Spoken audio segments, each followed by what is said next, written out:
देखो अभी तो 1942 से हमने शुरू किया था quit India movement, Gandhi on fast, आपके राजगोपालचारी एंड देसाई लियाकत का जो भी पैक्ट हो रहा था और जहाँ पे जो इश्यूज चल रहे थे उसको जानने की कोशिश की थी। अब वेवर प्लान की तरफ चले जाते हैं। जून 1945 के अंदर किस तरह का पॉलिटिकल डेवलपमेंट इंडिया के अंदर होता है।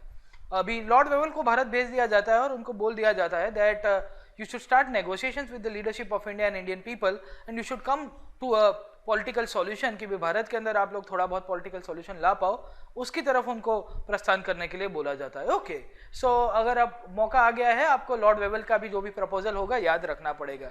पहले आपको ऑगस्ट ऑफर याद रखना है, फिर इंडिविजुअल सत्याग्रह याद रखना है, क्रिप्स मिशन याद रखना है, फिर राजगोपालचारी फॉर्मूला याद रखना है, फिर आपको देसाई लियाकत पैक्ट याद कर रखना है, और आपका छठा अभी जो क्रोनोलॉजिकल सीक्वेंस आ रहा है वो है आपके वेवल प्लान का। खैर इसके बाद ज़्यादा नहीं है, अब कैबिनेट मिशन आएगा और माउंटबेटन प्लान, और 8 टोटल आपके ये जो क्रोनोलॉजी बेस्ड आपके जितने भी कॉन्स्टिट्यूशनल एडवांसमेंट है उतना आपको याद रखना पड़ेगा। ओके, यहाँ से क्वेश्चन सबसे ज़्यादा आते रहते हैं। अब हम लोग देखते हैं दैट जून 1945 के अंदर जब वेवल को भारत भेज दिया जाता है तो आपकी कांग्रेस लीडरशिप को जेल से रिहा कर दिया जाता है और लॉर्ड वेवल को बोला जाता है that you should start negotiations with the Indian leadership, और आप उनके साथ बातें की रहे और कुछ एग्रीमेंट के ऊपर आने चाहिए। ओके, अब मुद्दा ये आ रहा था कि what was the reason for the government to go for this kind of solution, क्योंकि सरकार तो बीच बीच में हाथ खड़े कर देती थी। अभी अचानक से ही जैसे हमने देखा ना 42-43 के में जब क्रिप्स को भेजा गया है तो उसके पीछे क्या था, प्रेशर बहुत था। यहाँ पे भी ऐसी सिचुएशन हो गई थी कि शायद कोई प्रेशर वाली चीज थी या ऐसी कोई घटना थी जो सरकार को कंपेल कर रही थी कि आप जाके लॉर्ड वेवल के लिए कुछ कीजिए। ओके, अब देखिएगा कि इंग्लैंड के अंदर करीबन 1945 का जो बीच वाला जो पीरियड था, मई जून जुलाई वाला, वहां पे इंग्लैंड के अंदर इलेक्शंस हो रहे थे, जनरल इलेक्शंस हो रहे थे, and the government at that time was from the conservatives. Okay, आपकी जो विग्स पार्टी है, कंजर्वेटिव्स, उनकी पार्टी हुआ करती थी पावर के अंदर, चर्चिल की सरकार जो हुआ करती थी। भी चर्चिल ने ब्रिटिशर्स को विक्ट्री भी दिलाई थी सेकेंड वर्ल्ड वॉर में। ऐसा बोला जाता है कि ब्रिटेन की हालत बहुत ही खराब हो चुकी थी और लेटर ऑन फिर चर्चिल उसको खड़ा करने की कोशिश कर रहा है बैटल के अंदर। ओके, सेकेंडली यहाँ पे जो ब्रिटिश अलाइज थे उनका भी प्रेशर था कि भाई चलो अभी इंडिया का चैप्टर क्लोज करो आप। Okay, and you should look sincere, आपको थोड़ा बहुत करना चाहिए। और इन दिस कंडीशन इनको लगता है कि ये लोग लॉर्ड वेवल को भेज देते हैं भारत के अंदर। अब यहाँ पे हमको देखना है कि what were the steps taken by Lord Wavell once he comes to India और किस तरह के पॉलिटिकल डेवलपमेंट होते हैं। ओके, लॉर्ड वेवल यहाँ पे तुरंत का तुरंत जो ब्रिटिश गवर्नमेंट के साथ उसको बोला गया था, वहां बोला जाता है कि you should reconstruct the viceroys executive council and you should start prepare for the new constitution. तो यहाँ पे लॉर्ड वेवल बहुत ही थॉट ऑफ प्रोसेस क्लियर करके आया था कि मैं यहाँ पे ये सब कुछ खत्म कर दूंगा, हमारी जो एग्जीक्यूटिव काउंसिल है उसकी जगह हम लोग नई एग्जीक्यूटिव काउंसिल बनाएंगे। साथों साथ इसने ये भी बताया कि हम लोग नया जो संविधान बनाना है भारत के लिए उसके लिए काम करेंगे। इसके साथ साथ इसने ये भी बताया कि ये जो मुस्लिम लीग और कांग्रेस का जो डेडलॉक यहाँ पे जो बार बार के ऊपर पॉलिटिकल क्राइसिस की तरफ चले जाता है, उसके लिए हम लोग समझौता करने के लिए कहीं और मिलते हैं। अभी मई जून महीना था, मई जून महीने की समर, इंडिया की समर, अभी नए नए वहाँ से लंदन से आए थे भाई साहब ये। ओके, सो आपको देखने को मिलेगा कि नॉर्थ इंडिया का समर तो इनके लिए रेजिस्ट नहीं कर पा रहे थे, तो ब्रिटिशर्स ने समर कैपिटल बनाया था शिमला। तो 3-4 महीने के लिए पूरा सरगस, हाथी घोड़ा पाल की, जय कन्हैया लाल की करके सबको उठा के शिमला भेज दिया जाता था, पूरा का पूरा एडमिनिस्ट्रेटिव मैकेनिज्म। तो इन्होंने बताया कि चलो मिल बैठे 3 यार और सबको शिमला लेके गए। एक साइड के ऊपर कांग्रेस, एक साइड के ऊपर मुस्लिम लीग और तीसरी साइड के ऊपर आपकी ब्रिटिश गवर्नमेंट, और शिमला के ऊपर एक मीटिंग करते हैं। खैर देखिए, शिमला का भी बहुत हिस्टोरिकल इंपॉर्टेंस है। आईआर के अंदर भी आपको देखने को मिलेगा शिमला एग्रीमेंट 1972 इंडिया पाकिस्तान, उसके पहले जून 1945 शिमला कॉन्फ्रेंस हम लोग देखते हैं। ओके, तो वाइसरॉय बताता है कि I will reform my executive council and I will also try to solve the issues, but वो इशू हम लोग कहाँ सॉल्व करेंगे, बोले शिमला में जाके ठंडी ठंडी बर्फीली हवाएं जो आती रहती है आपकी हिमालयस की, उसकी गोद के अंदर हम लोग यहाँ पे सॉल्व करने की कोशिश करेंगे। अब वेवल वहाँ पे सबको बिठाता है। अब उसके क्या क्या मेन प्रपोजल्स थे वो हम लोग जानने की कोशिश करते हैं। पहला बताता है that the all members of my executive council will consist of Indian people except me, the viceroy himself and the commander in chief। आपकी जो सेना का सेनापति है और आपका जो गवर्नर जनरल या वाइसरॉय, इन दोनों पोस्ट को छोड़ के जितने भी मेजर पॉलिटिकल जितने भी वाइसरॉय की एग्जीक्यूटिव काउंसिल के अंदर सभ्य थे वो सब के सब को हम लोग इंडियन पीपल से भर देंगे. The Indian people will be representing the viceroys executive council. अब देखिए एग्जीक्यूटिव काउंसिल कितनी रिफॉर्म हुई. 1909 में पहले भारतीय एसपी सिन्हा को इन्होंने लॉ मेंबर के तौर के ऊपर वाइसरॉय की काउंसिल के अंदर बिठाया था कि नहीं बिठाया था. अब देखिएगा कि ये वाइसरॉय की एग्जीक्यूटिव काउंसिल बहुत ही अव्वल कक्षा की थी. यही एग्जीक्यूटिव काउंसिल के अंदर पहले खाली ऑन इनवाइटी मेंबर हुआ करते थे लॉर्ड मकॉले. लॉर्ड मकॉले ने यहाँ पे आधुनिक शिक्षण की शुरुआत की थी, मॉडर्न एजुकेशन की. ओके. और फिर लेटर ऑन वाइसरॉय के एग्जीक्यूटिव काउंसिल के अंदर वो खुद लॉ मेंबर भी बनते हैं 1850s में. और यहाँ पे आपको देखने को मिलेगा कि जो आपके पीनल कोड को ड्राफ्ट किया गया था वो भी इनके द्वारा किया गया था. ओके. लॉर्ड मकॉले वही लॉ मेंबर के तौर के ऊपर 1909 में एसपी सिन्हा आए और 1944-45 तक आते थे. By 1944 and 45 you will see that this executive council will be represented solely by the Indians. So ये भारत के लोगों का दबदबा था जो वो लोग बता रहे हैं कि अगर वाइसरॉय को यहाँ पे शासन कर रहा है, अगर अंग्रेजों को शासन करना है कि वहां पे सिर्फ भारत के लोग ही उसकी रिप्रेजेंटेशन करेंगे. Okay. All Indians except me and my commander in chief, ये बताना था आपके वाइसरॉय वेबल का. सेकेंडली इसने ये भी बता दिया कि ये काउंसिल के अंदर the representation will be from the Hindus and the Muslim communities and both will be having equal represent. बोले समान प्रतिनिधित्व हम लोग रखेंगे हिंदू और मुस्लिमों का. ऐसा नहीं कि इनको ज्यादा और इनको कम सीट दे दी. तो ये भी इनको बैलेंस करने की कोशिश की गई थी हिंदूज और मुस्लिम्स की वेबल प्लान के जरिए में. तीसरा यहाँ पे आपको देखने को मिलेगा कि ये जो एग्जीक्यूटिव काउंसिल जो है वो executive council will work as a interim government. ये आंतरिक सरकार के तौर के ऊपर अपना शासन चलाएगा. ऐसा नहीं कि हम लोग कोई और नई सरकार बनाएंगे, बट यही क्योंकि इसके अंदर बचा कौन था, सबके सब आपके ब्रिटिशर्स तो हट गए थे.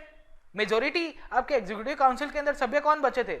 They are only the Indian people, Hindus and Muslims, and that will be having equal representation. तो बहुत ही बढ़िया प्रपोजल लेके आया था वेबल यहाँ पे शिमला के अंदर. बट मुद्दा क्या था? Hindus and Muslim will be having equal representation. Point number 2 फिर से इसका अब देखिएगा, इसके ऊपर एक कैच था. Hindus and Muslim will be having equal representation. जैसे 40 लोग का काउंसिल बना हाइपोथेटिकली, 20 हिंदू हो गए 20 मुस्लिम हो गए. उसके ऊपर इनका जो बॉस बैठा है वो वाइसरॉय खुद है, वेबल साहब. अब आप देखिए यहाँ पे डेवलपमेंट क्या हुआ. वेबल ने तो बता दिया that the Hindus and Muslim will be having equal representation, but Jinnah यहाँ पे एक फिर से टांग अड़ाते हैं. जिन्ना बताते हैं कि भाई साहब द मुस्लिम रिप्रेजेंटेशन और the Muslims will be represented and nominated only through Muslim league. बोले मुस्लिम ये जो 40 लोग की सभा होगी उसके अंदर अगर 20 मुस्लिम रहे तो वो 20 के 20 मुस्लिम लीग ही नॉमिनेट करेंगी. अब मुस्लिम लीग ये जो प्रपोजल रखती है तो आपको लगता है कांग्रेस एक्सेप्ट करेगी? कांग्रेस बोलेगी हलवा समझ रखा है क्या?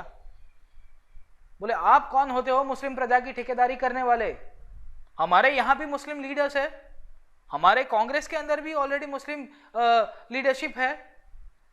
उस टाइम के अंदर आपके मौलाना अबुल कलाम आजाद जैसे लीडर्स हुआ करते थे कांग्रेस की लीडरशिप के अंदर, बहुत ही दिव्य कक्षा के नेता थे, और वहां पे आप उनको दरकिनार कर रहे हो कांग्रेस को.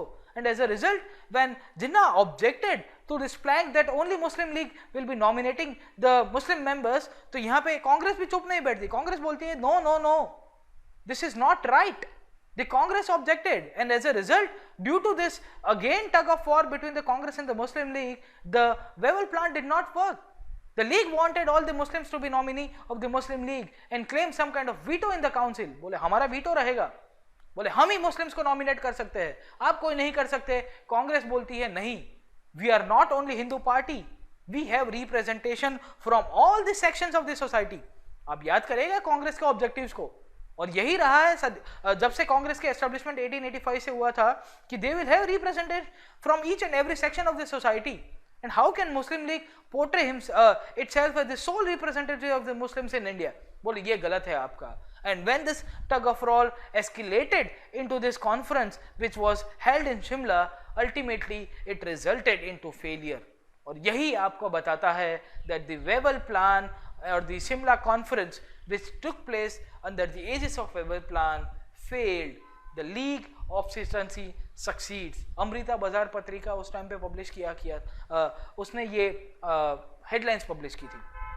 अब ये अमृता बाजार पत्रिका आप फिर से पुराने क्लासेस याद करिएगा, ये कौन सा पेपर है, ये इंग्लिश में आया, देखो पहले वर्नाक्युलर में आया करता था, बंगाली के अंदर आया करता था, बट उस टाइम पे वो गवर्नर जनरल थे आपके लॉर्ड लिटन, उन्होंने वर्नाक्युलर प्रेस एक्ट लाया था, पुराने क्लासेस याद करिएगा प्रेस वाला, तो रातों रात इसको इंग्लिश में कन्वर्ट कर दिया था। ये तब से जिंदा था, आज भी जिंदा है। ओके 1944 में भी एग्जिस्ट करने लग रहा था, उस टाइम में तो इसकी जो रीच है बहुत ही बढ़ गई थी। ओके तो आपको ये चीज़ जानने को मिलती रहती है। अगस्त 1942 के अंदर ये चीज़ हुआ, क्विट इंडिया मूवमेंट हमने देखा। फरवरी 1943 के अंदर आपके यहाँ पे गांधी प्रोटेस्ट के ऊपर उतर जाते हैं, आपके मेंबर्स रिजाइन करते हैं। 43 के अंदर आपके ग्रेट बंगाल फमाइन भी हुआ। 44-45 के अंदर हमने Rajaji plan, CR plan, the way out करके जो पैम्पलेट उन्होंने लिखा था उसके बारे में हमने जानने की कोशिश की। 45 के अंदर देसाई लियाकत पैक्ट, समझौता करने की कोशिश की, वो ज़्यादा आगे नहीं चल पाता है। लेटर ऑन यहाँ पे हमने ये भी देखा जून 1945 के अंदर कि यहाँ पे एक और प्लान लाया गया है। प्लान का नाम क्या था? वेबल प्लान, शिमला कॉन्फ्रेंस, ये भी कुछ नहीं कर पाते हैं। बैकग्राउंड के अंदर यहाँ पे फरवरी 1946 के अंदर सरकार बताती है कि हम लोग यहाँ पे कुछ पॉलिटिकल डेवलपमेंट तो करेंगे, बट साथों साथ ये जो टाइम था यहाँ पे इंडियन नेशनल आर्मी बहुत ही प्रोमिनेंस के ऊपर आ गई थी। आज़ाद हिंद फौज, तुम मुझे खून दो मैं तुम्हें आज़ादी दूंगा। सुभाष चंद्र बोस जो उस टाइम पे एक टाइम के अंदर कांग्रेस के लीडर थे, वो इंडियन नेशनल आर्मी की स्थापना करते हैं और उसी के बैकग्राउंड के अंदर थोड़ी बहुत नहीं, बहुत ही बड़ी political and military movement background के अंदर चल रहा था। वो हम लोग जानने की कोशिश करेंगे through INA and how it all evolve. अब देखिएगा कि फरवरी 1946 के अंदर इंडियन नेशनल आर्मी को लेके जो पॉलिटिकल मूवमेंट चला है ना, उसको हमको समझना होगा। तो उसको समझने के पीछे हमको INA कब एस्टैब्लिश किया गया, आज़ादी हिंद फौज या इंडियन नेशनल आर्मी को कब उसकी स्थापना की गई, उसको पहले समझना होगा। वो हम लोग समझेंगे, उसके बाद ही हमको समझ में आएगा कि 1946 के दौरान किस तरह के पॉलिटिकल डेवलपमेंट और एडवांसमेंट भारत के अंदर हुए। अब देखिएगा कि INA, इंडियन नेशनल आर्मी, आज़ादी हिंद फौज हम लोग जिसे कहते हैं, उसकी स्थापना कब हुई थी और उसके पीछे किस तरह की पॉलिटिकल डेवलपमेंट हुआ, वो हम लोग जान लेते हैं 1946 के अंदर। I'll go back to the 1942 times, और उसके भी पहले हम लोग को थोड़ा बहुत जानना होगा कि सुभाष चंद्र बोस का रोल इसके साथ क्या जुड़ा हुआ है। अब हम लोग जान लेते हैं किस तरह से पॉलिटिकल डेवलपमेंट्स आगे हुए। INA को जो डेवलप किया गया है, Indian national Army has essentially been developed in 2 phases. एक फेज 1 है और एक फेज 2 है। फेज 1 1942 के अंदर आता है, जब यहाँ पे थोड़ा बहुत मिलिट्री मूवमेंट के दौरान इंडियन नेशनल आर्मी की स्थापना की जाएगी। उसको ही स्केल अप करके, उसको ही बूम अप करके आपके सुभाष चंद्र बोस उसको अच्छा खासा उसको और आगे लेके जाने की कोशिश करेंगे। पहले फेज 1 का डेवलपमेंट देखते हैं। The first idea was conceived bye Mohan Singh. He was a captain या मेजर हुआ करते थे आपकी ब्रिटिश इंडियन आर्मी के अंदर, and he conceived this idea in 1942। अभी 1942 के अंदर मलया, जो आपके मलेशिया, सिंगापुर, जावा, सुमात्रा वाले जो एरिया है, वहाँ पे इनको ये आइडिया है। अभी initially Singapore used to be the base of British Indian Army, वहाँ पे भी उनका कंटीजेंट हुआ करता था। बट हुआ क्या कि 1942 तक हमने देखा कि Japan invaded this areas from the south east Asian side. South east Asian countries के ऊपर जापान का दबदबा हो गया था। ओके, सो यू विल सी कि मोहन सिंह यहाँ पे जापानीज इन्वेजन के दौरान वो पहले प्रिजनर ऑफ वॉर बन जाते हैं, and he was also thinking to support the Japanese. बोले जापानीज बेसिकली ब्रिटिशर्स के खिलाफ लड़ रहे हैं, हम लोग भी ब्रिटिशर्स के खिलाफ लड़ रहे हैं, तो he took the help of Japanese, and यहाँ पे वो जापानीज हेल्प की तरफ चले जाते हैं, and this is how it all evolve. Okay, यहाँ पे हमको देखने को मिल रहा है, ये जो लाल कलर वाला आप देख रहे हो, this is the area where the Japanese occupation took place. So throughout आपको साउथ ईस्ट एशिया के अंदर ये जापानीज ऑक्यूपेशन देखने को मिलता रहेगा। अब आप देखिएगा कि यहाँ पे ये जो पॉलिटिकल डेवलपमेंट हुआ, यहाँ पे फाइनली सितंबर 1942 के अंदर ये इंडियन नेशनल आर्मी का सबसे पहला डिवीजन खड़ा करेंगे। करीबन 16,000 आपके सोल्जर्स थे ब्रिटिश इंडियन आर्मी के, जो यहाँ से निकल जाते हैं। And in this time Japanese were also thinking of invading India, और जापानीज को भी लगा कि ये जो इंडियन नेशनल आर्मी के लोग हैं essentially they know the terrain, they know the geography, they know the tricks of the war, क्योंकि ये पहले ब्रिटिशर्स के साइड में फाइट किया करते थे इनिशियल टाइम के अंदर, तो ये उनका भी हेल्प रहते हैं, तो ये क्विड प्रो को जैसी बात थी। But later on Mohan Singh और इनके साथी थे, जब देखिएगा कि ये इंडियन नेशनल आर्मी के अंदर रासबिहारी बोस जो वो थे ना, मैंने आपको बताया ना बहरूपिया, ये 1942-43 के अंदर फिर से प्रकट होते हैं, और वो भी यहाँ पे हेल्प कराते हैं इंडियन नेशनल आर्मी की फॉर्मेशन के दौरान। ओके, क्योंकि वो क्रांतिकारी थे, तो उनको तो मजा आई कि बोले चलो 16,000 आदमी इकट्ठे हो रहे हैं, गदर के दौरान तो नहीं हो पाया, कि चलो अब यहाँ पे हो गया तो बहुत ही अच्छा होगा। Okay, so he thought of invading India, और जो जापानीज लोगों को वहाँ पे हेल्प किया था। बट खैर इनके बीच में ज़्यादा डिफरेंसेस हो जाते हैं जापानीज और मोहन सिंह के बीच में, क्योंकि इनको फाइट नहीं करने दिया जाता है इंडियंस को, और दे थॉट ऑफ कि जापानीज हम लोग को ज़्यादा शोषण कर रहे हैं। सो इनके डिफरेंसेस के दौरान यहाँ पे बहुत सारा चीज़ आगे कंटिन्यू होते नहीं है, और जो आंदोलन मोहन सिंह ने सोचा था वो नहीं हो पाता है।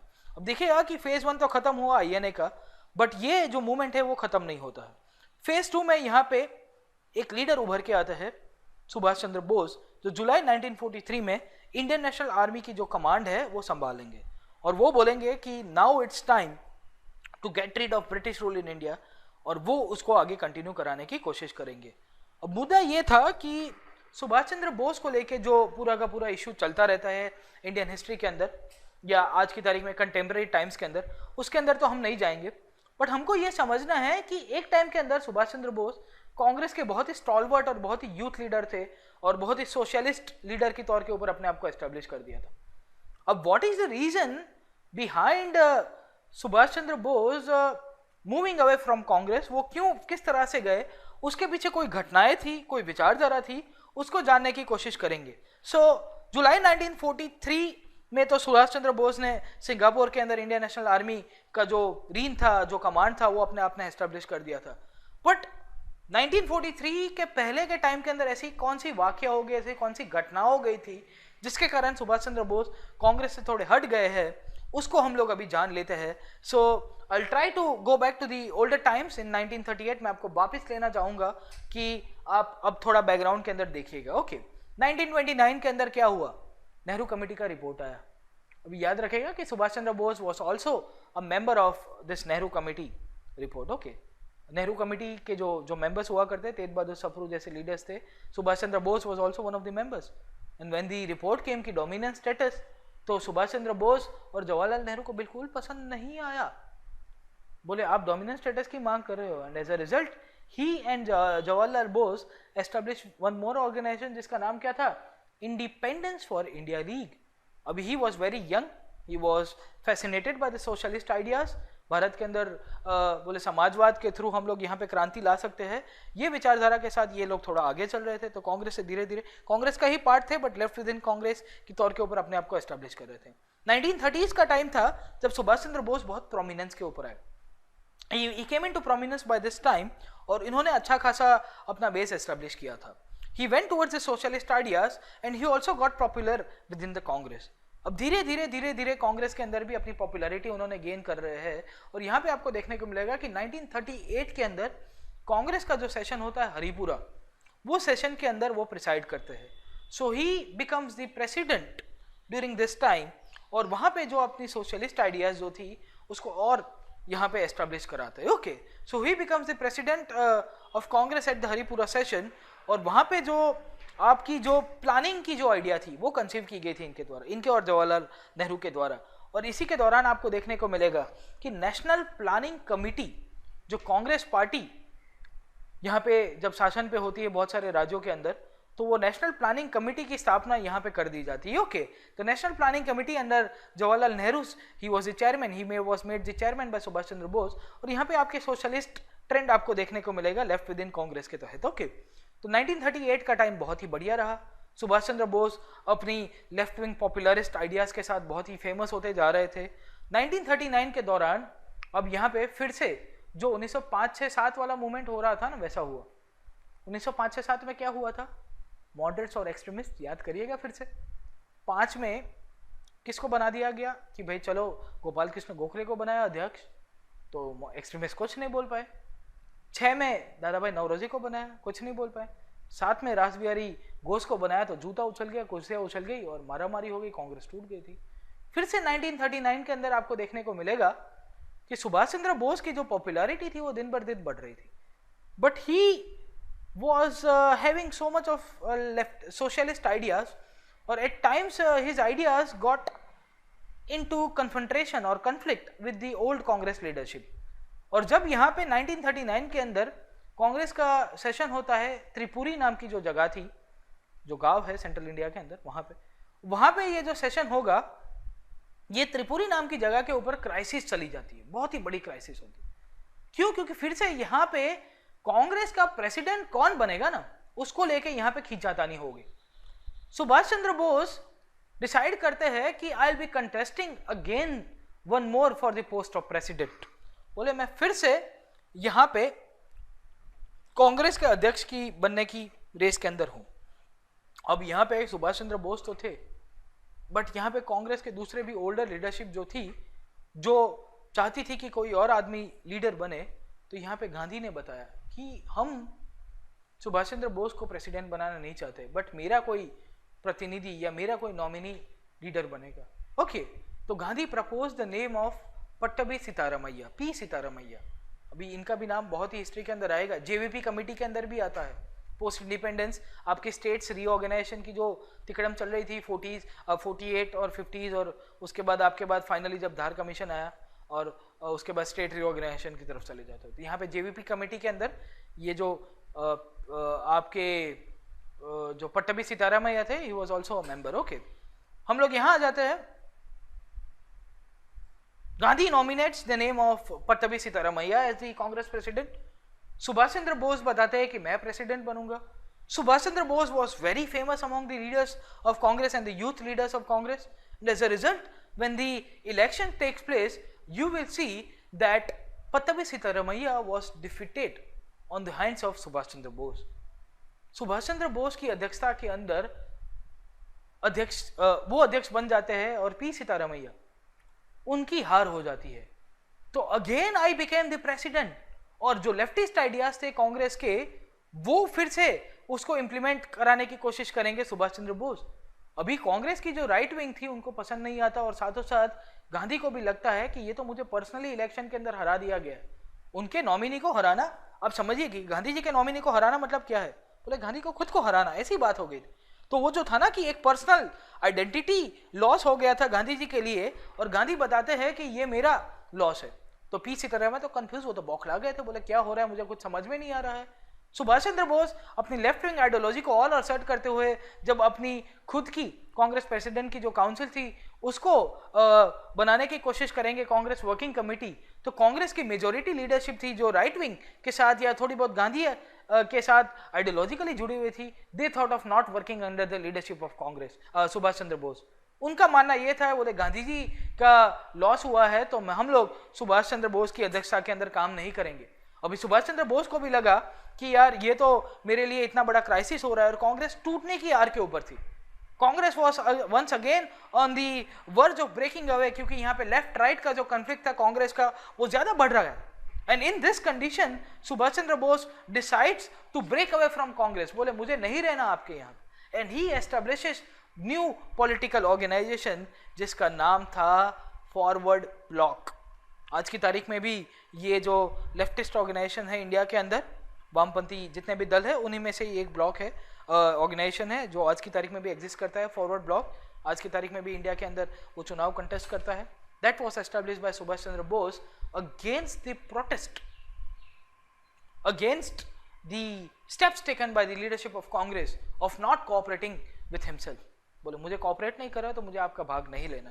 And in this condition Subhash Chandra Bose 1940 onwards he started drifting away from the Congress leadership. वो वहां से दूर होते गए एंड फाइनली जब वो वहां से रिजाइन करते हैं तो राजेंद्र प्रसाद को 1939 के अंदर जो त्रिपुरी के अंदर जो सेशन हुआ उसका अध्यक्ष बना दिया जाता है।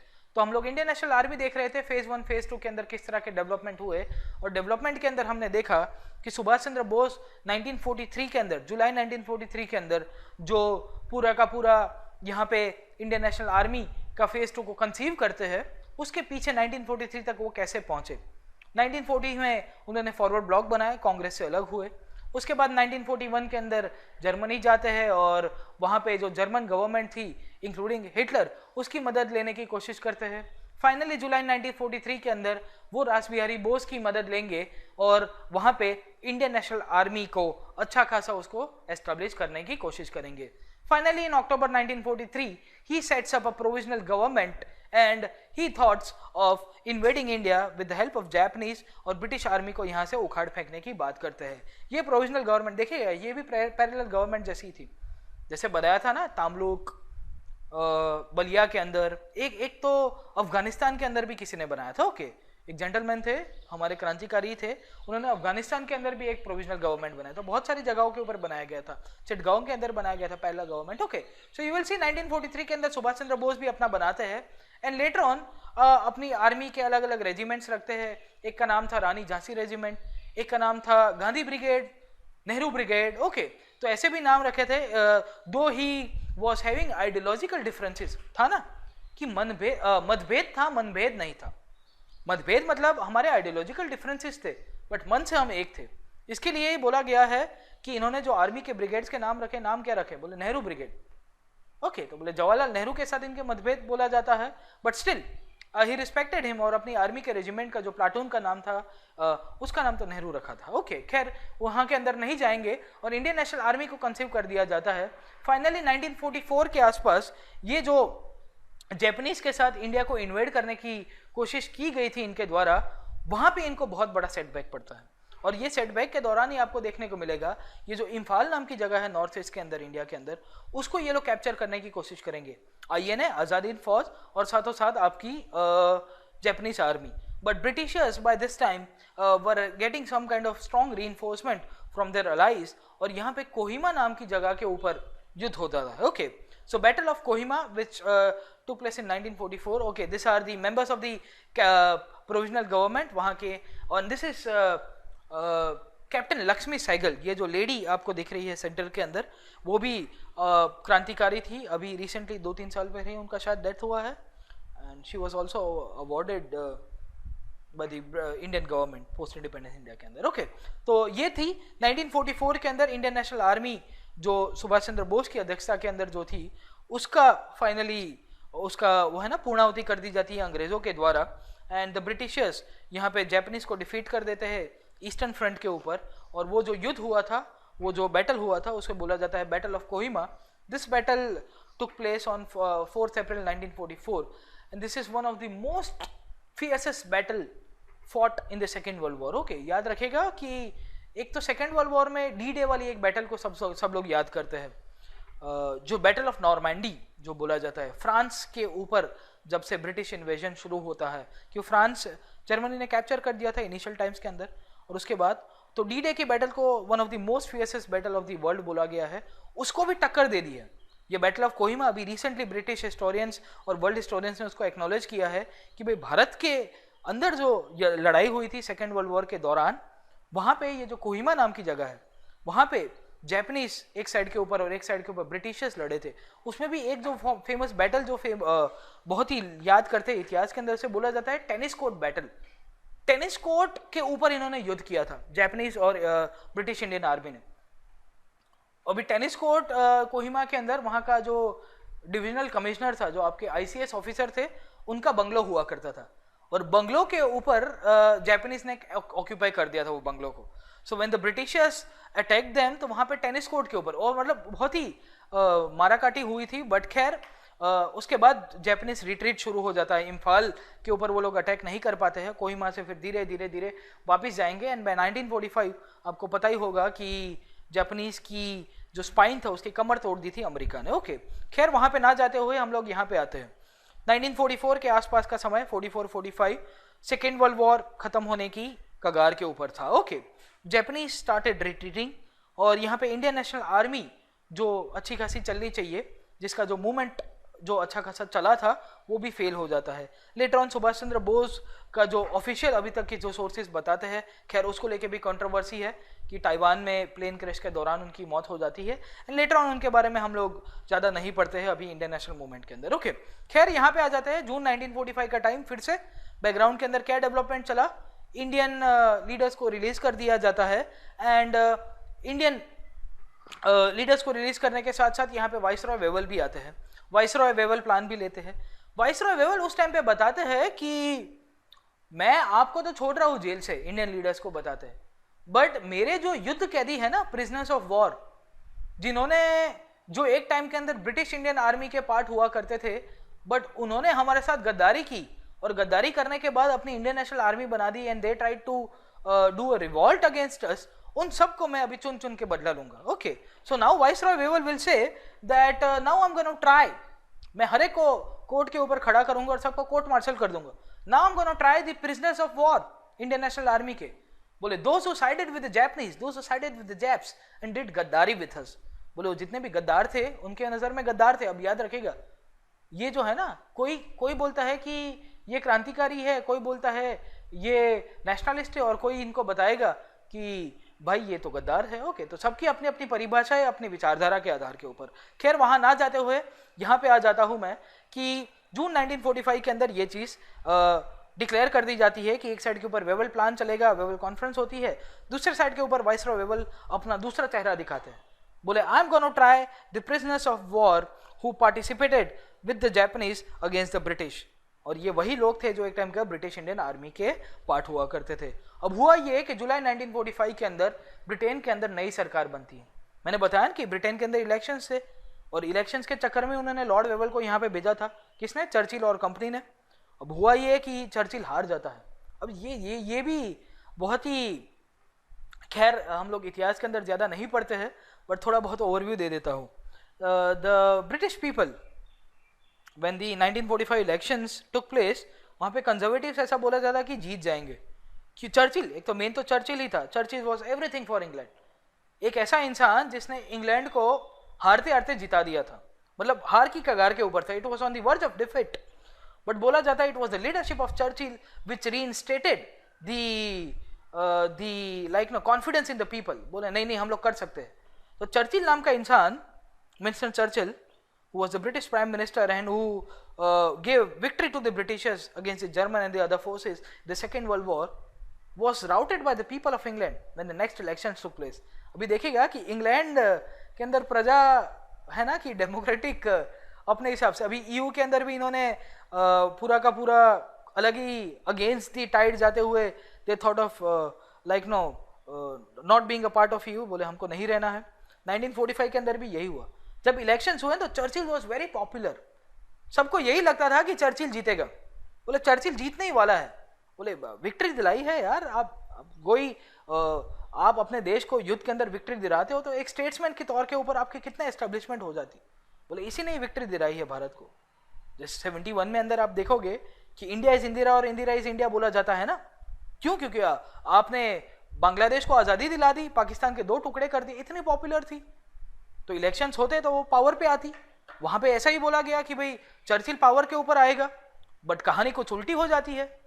क्लेमेंट एटली जो लेबर पार्टी बोली जाती है और वो भी नई उनका कुछ ज्यादा बेस नहीं था, वहां से वो प्राइम मिनिस्टर बन जाते। क्लेमेंट एटली बोला जाता है कि he convince the British people, और उन्हें बहुत ही मास्टर स्ट्रोक खेला जाता है। The British people voted for Clement Attlee against Winston Churchill. कारण यही बताया जाता है कि Clement Attlee convince people in the name कि now the Britain needs no war, now the Britain needs reconstruction. बोले Churchill as a statesman is a super person, बोले वो एक देश को लीड करने के लिए युद्ध के अंदर बहुत ही जोरदार आदमी है, बट हमको क्या चाहिए, हमको नया ब्रिटेन बनाना है, नया इंग्लैंड बनाना है, तो उसके लिए आप मुझे वोट दो।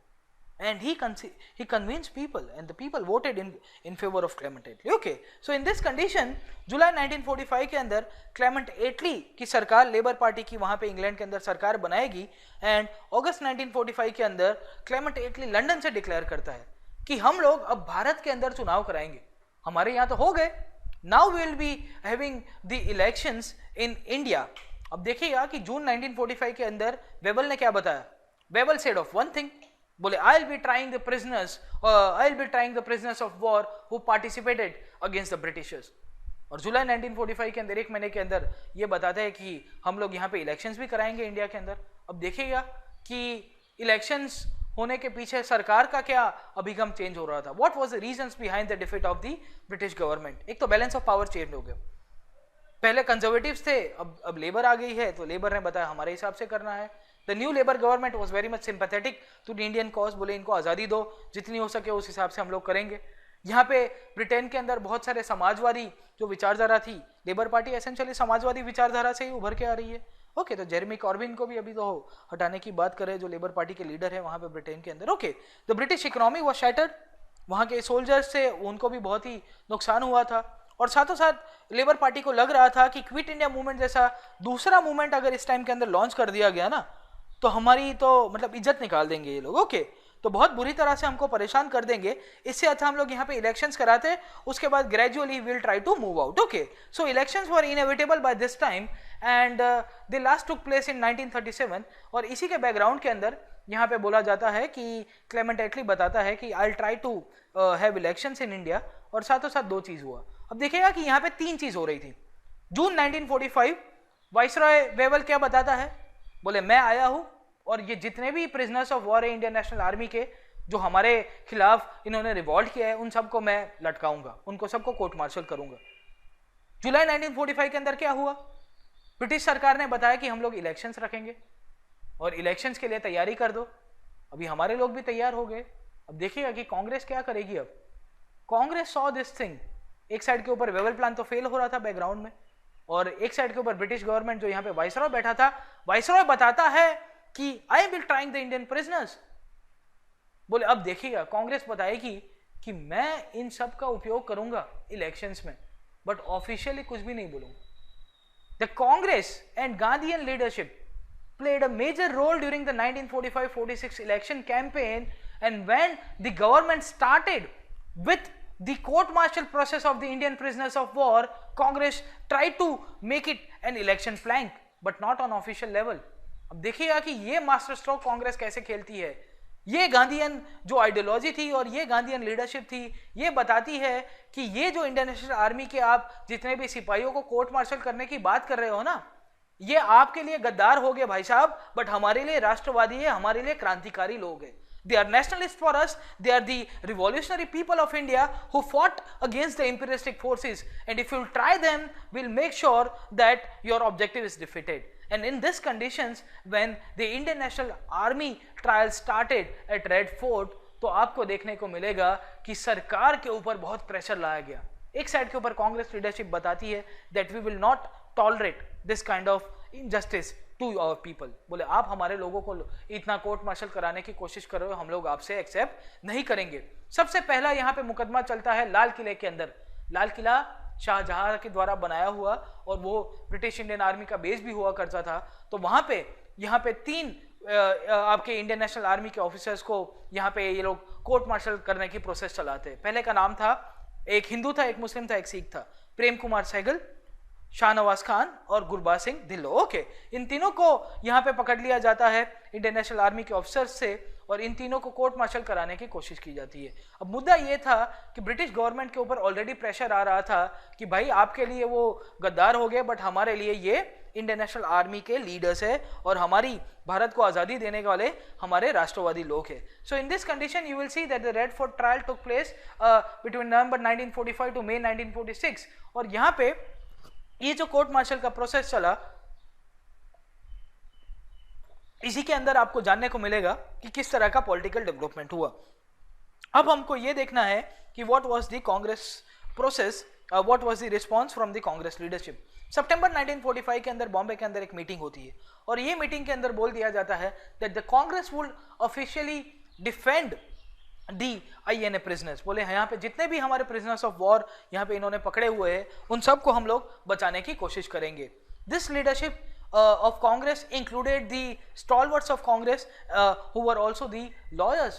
were the one of the most prominent lawyers, Bhulabhai Desai, Tej Bahadur Sapru, K N. Katju, Nehru, Asaf Ali जैसे लोग थे, ये सब ने डिसाइड कर दिया कि हम यहाँ पे इंडियन नेशनल आर्मी के जितने भी प्रिजनर्स ऑफ वॉर है उन सब की पैरवी करने जाएंगे. This is a picture of Nehru, Bhulabhai Desai, Katju जैसे लोग हैं जो लाल किले के अंदर जा रहे हैं. Okay, so will be defending Indian national soldiers at the Red Fort trial. तो यहाँ पे आपको देखने को मिलेगा कि रेड फोर्ट के अंदर जो मुकदमा चलता है, जो केस चलता है कोर्ट मार्शल का, उसको डिफेंड करने के लिए कांग्रेस यहाँ पे अपने ऑफिशियली लॉयर्स के द्वारा यहाँ पे देखने को मिलेगी.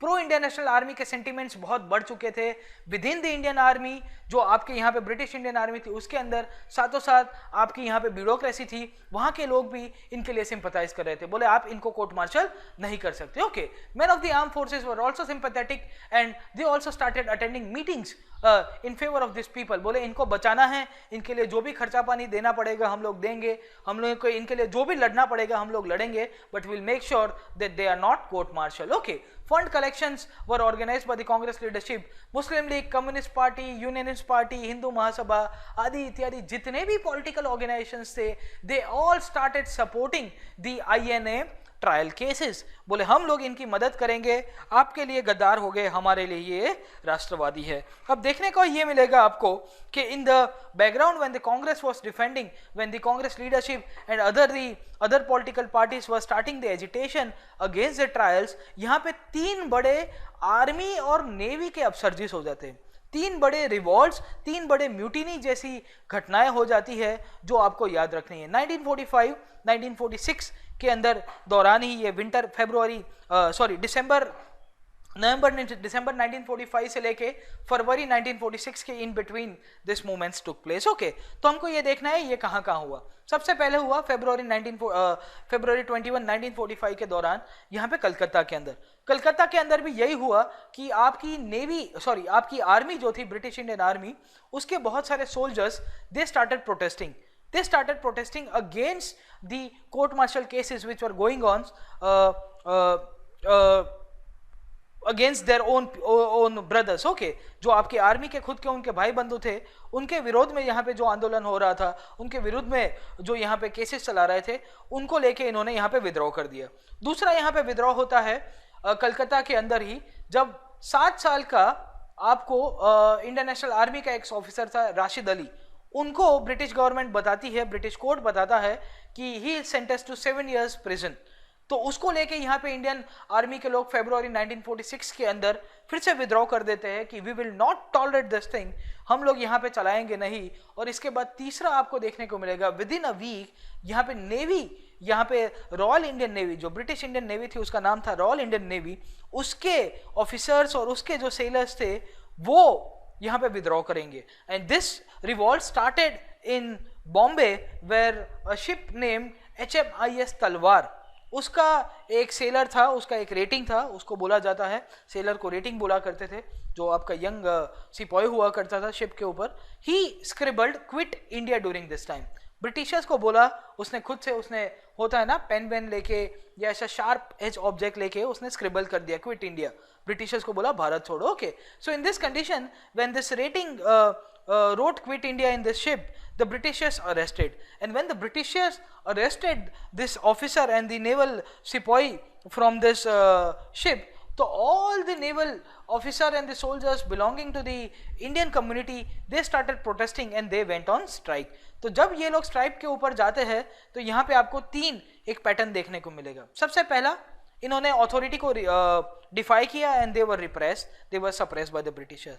In second case you will सी कि जब ये आंदोलन बढ़ता है तो और भी शहर के लोग जुड़ जाते हैं.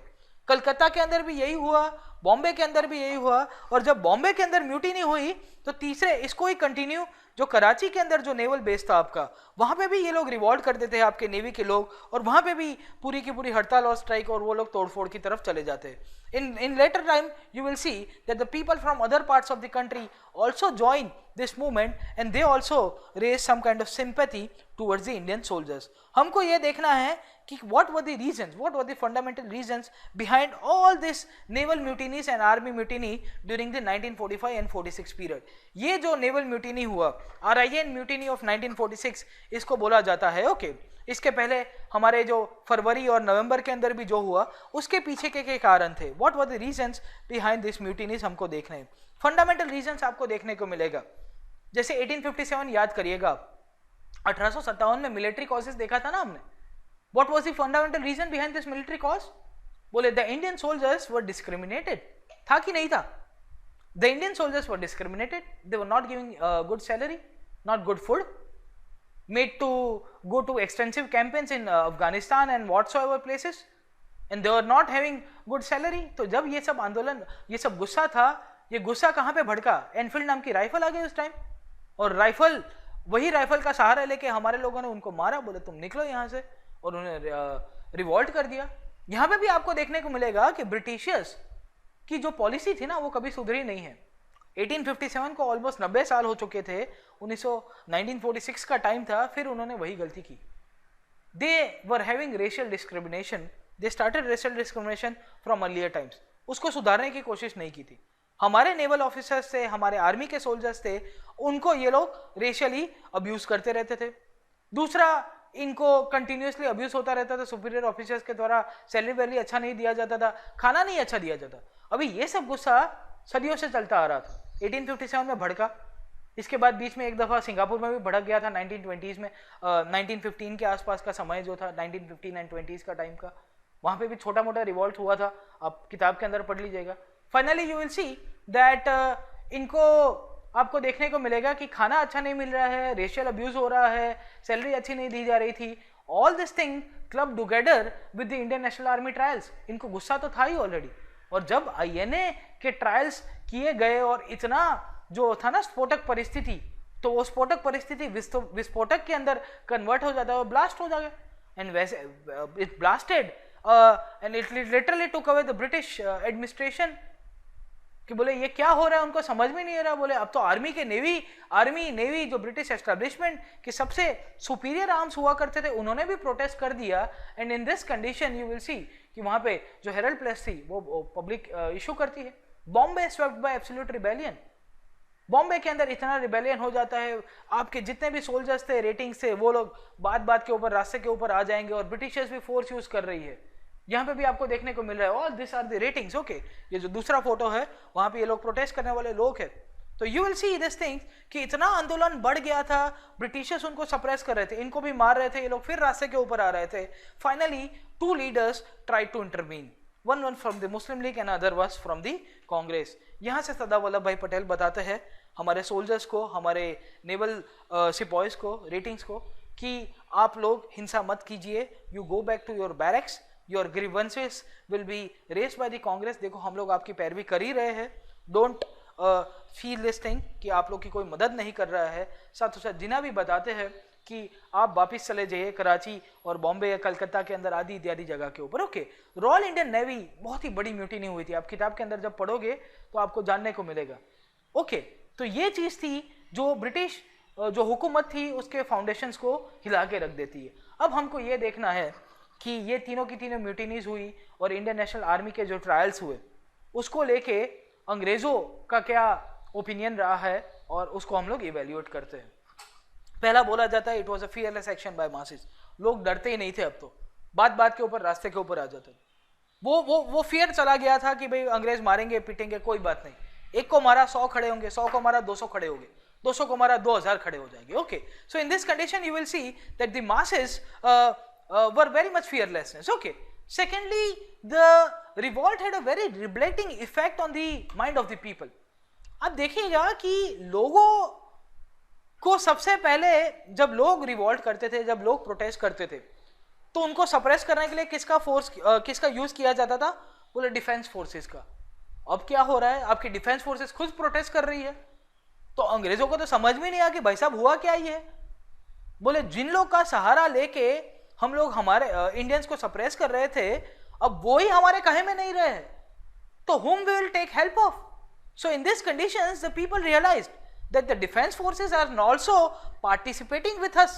हम लोग आंदोलन किए जा रहे थे इतने सालों से, अब तो सिक्योरिटी फोर्सेस भी हम लोग को सहारा दे रही है। सो वो जो लिबरेशन था ना, बोले अब तो इनको कोई नहीं रख सकता। और इसी के कारण यहाँ पे देखने को मिलता है that the royal Indian navy का जो रिवॉल्ट हुआ 1946 was seized as an event marking the end of British rule. ब्रिटिशियर्स का जो था ना, जो आत्मा जो थी वो कहाँ पे थी? इन्होंने आइडियोलॉजिकली हम लोग को कैप्चर किया था। अब now the ideological capture was liberated. बोले अब जा सिमरन जा, जी ले अपनी जिंदगी वाला केस हो गया था। पीपल थॉट कि अब इनको सप्रेस करने वाले, हमको सप्रेस करने वाले बचे ही नहीं है कोई। बट इसके लिए एक हिस्टोरियन बताते हैं that the Royal Indian Navy revolt or the Aryan Mutiny of 1946 was the final nail in the coffin of British Empire. British साम्राज्य के ताबूत में रॉयल इंडियन नेवी का जो विद्रोह हुआ वो सबसे आखिरी किला साबित होता है। फाइनल नेल मतलब क्या है कि आपका कॉफिन रेडी हो गया है, आपकी बॉडी अंदर प्लेस कर दी गई है, ऊपर एक किला मारना है और फाइनली उसको दफना देना है। The spirit through which the Britishers tried to capture over Indian people had been broken away. ये जो पूरा का पूरा आंदोलन जब चलता है यहाँ पे, और इसके लिए बताया गया है, बोले आखिरी किला है ताबूत के अंदर, वो उसको मार दिया, उसके बाद कुछ नहीं, क्योंकि ऑलरेडी आपकी ब्यूरोक्रेसी के लोग सिंपैथाइज कर रहे थे, ऑलरेडी आपकी कांग्रेस लीडरशिप लोगों को जगजुगा चुकी थी और ब्रिटिश गवर्नमेंट को चैलेंज कर रही थी। It was only the defence forces which was still controlled by the Britishers, and now you will see that the defense forces also participated against the British government. उसका मतलब क्या है? उसका मतलब यही है कि अंग्रेजों के लिए अब बहुत ही चंद दिन बचे थे यहाँ पे। In this background you will see when this revolt took place and the Britishers tried to suppress this thing, जब गवर्नमेंट का रिस्पॉन्स आता है तो गवर्नमेंट बैकफुट के ऊपर चली जाएगी। गवर्नमेंट बोलेगी गलती कर दी भाई साहब, अब हमारी डिमांड तो मान जाओ। The government announced that only those INA members who are accused of murder or brutal treatment of fellow prisoners would be brought to trials. अभी देखिएगा, only accused of violence. अभी सबके सब इंडियन नेशनल आर्मी के soldiers ने, आजादी फौज के हर एक सिपाही ने तो लड़ाई नहीं लड़ी थी अंग्रेजों के विरुद्ध में, थोड़े बहुत बैरक्स में थे, थोड़े बहुत पीछे थे। तो सरकार ने बताया कि जिन जिन लोगों को हमको पता चलता है कि जिन लोगों अक्यूज के तौर के ऊपर है, जिन्होंने वॉयलेंट हिंसा की, उनको ही हम लोग पकड़ेंगे, बाकी किसी को नहीं पकड़ेंगे। साथों साथ ब्रिटिश गवर्नमेंट फिर से अपना रुख अख्तियार करने की कोशिश करेगी और बोलेगी कि we are still sincere about the Indian people, और इसी के बैकग्राउंड के अंदर ये लोग यहाँ पे कैबिनेट मिशन भारत को भेजने की डिक्लेरेशन करते हैं। Okay, so Clement Attlee London में बैठा बैठा बताता है with I will send a cabinet mission. अब हम लोग जो पढ़ेंगे वो है कैबिनेट मिशन को। उसके पहले हम लोग थोड़ा बहुत इलेक्शंस का देख लेते हैं, उसके बाद कैबिनेट मिशंस को देखेंगे। इलेक्शंस 1945-46 के अंदर याद रखेगा कांग्रेस ने ऑफिशियल प्लैंक नहीं बनाया था, बट उसी के मुद्दे के ऊपर इलेक्शंस लड़ा गया था। ओके, अब इसका क्या रिजल्ट आता है एसेंशियली हम लोग देखते थे। ओके, कांग्रेस की स्ट्रेटेजी यही थी, it did not support the surges. ये जो अपसर्ज हुआ उसने कांग्रेस ने सपोर्ट नहीं किया, बट इलेक्शंस में इसका भरपूर फायदा उठाया गया। ओके, एंड रिलीफ फंड्स भी इन्होंने बहुत सारा अच्छा खासा किया। इलेक्शन रिजल्ट्स अगर हमको देखना है तो इलेक्शंस कैसे हुए 1945-46 के अंदर, जैसे 37 में लास्ट इलेक्शंस हुए थे, वहाँ पे तो कांग्रेस अच्छी खासी सरकार बना के आती है। यहाँ पे किस तरह से बनाती है उसको जान लेते हैं। एक साइड पे ऊपर कांग्रेस थी, दूसरी साइड के ऊपर मुस्लिम लीग थी। कांग्रेस कहाँ कहाँ जीतती है? Congress got almost 91% of the non Muslim votes, क्योंकि सेपरेट इलेक्टोरेट्स थे। मुस्लिम वोट्स उसको 9% ही मिलते हैं। Almost majority into central assembly, 102 में से 57 सीटें, मतलब मेजोरिटी, कांग्रेस की सरकार बन सकती है। Secondly, Congress got majority in most provinces except 2 और 3। कौन से थे हम लोग देख देते हैं। बंगाल, पंजाब और सिंध जो मुस्लिम लीग को मिले, उसको छोड़ के हुए बाकी सब प्रोविंसेस के ऊपर कांग्रेस की सरकार बनती है। यहाँ पे भी यही था ना 1937 में, शायद तक बंगाल, पंजाब और सिंध, ये 2-3 प्रोविंसेस को छोड़ के बाकी मेजर प्रोविंसेस के अंदर कांग्रेस की सरकार बनती है। यहाँ पे भी आपको यही जानने को मिलेगा। ओके, बंगाल, पंजाब और सिंध के अंदर किसकी सरकार बनी? मुस्लिम लीग की। मुस्लिम लीग को ऑलमोस्ट 86 से 87% मुस्लिम वोट्स मिले। सेपरेट इलेक्टोरेट्स था ना उस टाइम के अंदर, तो मुस्लिम लीग को अपने हिसाब से, कम्युनिटी के हिसाब से वोट मिलते हैं। इनके लिए जो 30 रिजर्व सीट्स थी वो ये लोग जीत जाते हैं असेंबली के अंदर। ओके, 1998 का एक प्रश्न देखते हैं, फिर कैबिनेट मिशन देखेंगे। 2-3 प्रश्न है, खैर कहाँ आते हैं। What is the correct sequence of the following events, कहाँ पे है? 1324, 3124, 1342 एंड 3142, इसमें से कौन सा करेक्ट सीक्वेंस है वो जानने की कोशिश कर देते हैं। क्या था देखो, द राइट आंसर इज 1324। देख लेते हैं कौन सा था। ओके, आप इसको सॉल्व करिएगा घर पे बैठे।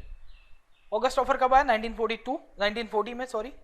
सेकेंडली INA ट्रायल्स 1945, उसके बाद quit India movement 1942 and finally royal Indian navy की म्यूटिनी कब हुई? 1946 फरवरी के अंदर। ओके, तो ये है 2005 का एक और प्रश्न।